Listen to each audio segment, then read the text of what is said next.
So think about this for a second. What if all these super futuristic ideas, AI, uploading our minds, becoming immortal, what if they weren't new at all? That's what we're digging into today. We're looking at a really fascinating argument from the theologian Michael Heiser. His whole point was that these high-tech dreams coming out of places like Silicon Valley, they're secretly reshaping Christianity into something, well, something really, really old. And this brings up a really important question. I mean, sure, churches have always changed a little bit to fit the culture around them. That's nothing new. But what we're talking about here, this is something totally different. This is like a fundamental rewiring of the core beliefs of the faith. And it's all being pushed by this incredibly powerful vision of our technological future. Okay, so how in the world does something like this even happen? Well, the argument is that pop culture, and especially the big ideas coming from tech visionaries and futurists, is basically acting like the new high priest. It's setting the agenda, laying out a new worldview that is just quietly, almost invisibly, seeping into the church. And the engine driving this whole train? Heiser called it the techno-utopian vision. It's this powerful belief that our next big step as a species, our next evolutionary leap, isn't going to be biological. Nope, it's going to be technological. And get this isn't just some vague, fuzzy idea. There is a literal manifesto for it. What you're seeing here comes from the Cosmist Manifesto, and I mean, it reads like something straight out of a sci-fi movie. But look at some of these points. Achieve promises of religions via scientific means. Or how about this one? Resurrect the dead by copying them to the future. This is a full-on attempt to use technology to do what religion has always promised. It's basically trying to replace God with an algorithm. And let's be clear, this isn't just talk. Some of the most powerful people in the tech world are pouring billions and billions of dollars into making this stuff a reality. So what's the end game in all of this? For a lot of these futurists, it's a moment they call the singularity. This is the point where we create an AI, a superintelligence that's so far beyond us that our own future becomes completely unknowable. But here's the crazy part. In their vision, this isn't some scary doomsday scenario. It's apotheosis. It's the moment we become gods. The moment humanity finally breaks free of its biological chains and achieves this godlike state. Okay, so we've got this super powerful, almost religious vision for the future, right? But how does an idea like that actually get its hooks into a faith that's been around for 2,000 years? Well, this is where we get to the absolute heart of Heiser's argument. It doesn't happen with a bang. It happens subtly. It happens by changing the very definition of what divine even means. The key insight here, and it's brilliant, is that you don't need a massive revolution. You just need a new dictionary. It's like a Trojan horse. You keep all the old, familiar words, God, salvation, eternity, but you slowly and quietly swap out their meanings. It's exactly like Heiser said, if you control the vocabulary, you win the day. It's that simple and that sneaky. And this slide right here just nails that foundational shift perfectly. On one hand, you have traditional biblical belief, which is dualistic. That just means there's a clear line. There's the creator, and then there's everything else, the creation. But this new view, it's monistic. All is one. The idea is that everything in the universe, you, me, the stars, we're all just tiny pieces of a single divine consciousness. So in this view, we weren't created by God, we are God.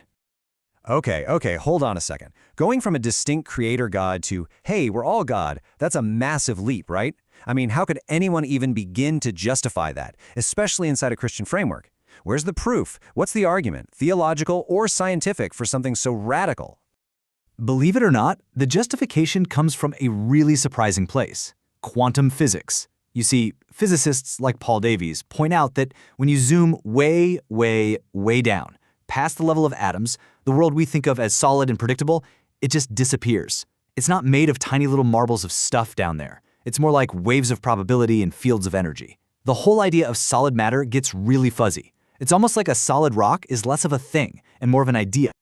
And that is where this new theology makes its big move. The argument goes something like this. Okay, if the physical material world isn't actually real in the way we think it is, then what is real? Their answer?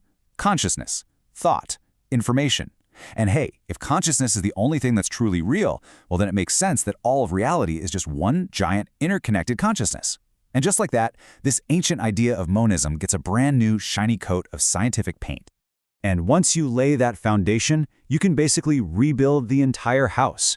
God isn't a person anymore. God is eternal consciousness. Salvation isn't about sin and the cross. It's about using technology to live forever. And our purpose? It's not about serving God. It's about completing our own evolution, becoming the gods we supposedly were all along. But this isn't just a software update, you know? This kind of re-engineering comes with a huge cost. So what exactly gets lost? What's left on the cutting room floor when you create this new high-tech version of faith? The answer is pretty stark. You lose the creator. That fundamental line between the one who makes and the thing that is made, it's just gone. God stops being a personal being you can actually know and have a relationship with and becomes this impersonal, divine thing that is, well, it's everything, and so it's kind of nothing in particular. And yeah, even Jesus gets a total rewrite. He's not the one-of-a-kind Son of God who died for sins anymore. In this new system, he's more like an enlightened guru, a really advanced human who just got it, who figured out this whole divine consciousness thing thousands of years before anyone else. He becomes a great role model for sure, but he's not a savior. So let's recap. We have what looks like a brand new, super futuristic faith built on cool ideas from quantum physics and AI, but this is where Heiser makes his most jaw-dropping connection. He pulls back the curtain and shows us that this thing that looks like the future is actually a ghost from a very long time ago. I mean, just think about the main ingredients here for a second. The material world is flawed, maybe even an illusion. We are all secretly divine beings trapped inside it, and the only way out, the only salvation, comes from getting access to special, secret knowledge. Well, it turns out this new faith, it's not new at all. In fact, it has a name, and it's a very old one. That name? It's Gnosticism. This was an ancient and really powerful rival to early Christianity. And what did it teach? That the physical world is a flawed prison, and that salvation comes through gnosis, which is just a fancy word for secret knowledge about your own hidden divine self. And that's Heiser's incredible conclusion. This whole techno-utopian vision, it's not the faith of the future. It is, quite literally, ancient Gnosticism wearing a lab coat. And that leaves us with one last, really crucial question to think about. Words and ideas are powerful, right? They literally shape the way we see the world. So as the future is being written all around us, it's probably a good idea to ask yourself, who's defining your dictionary?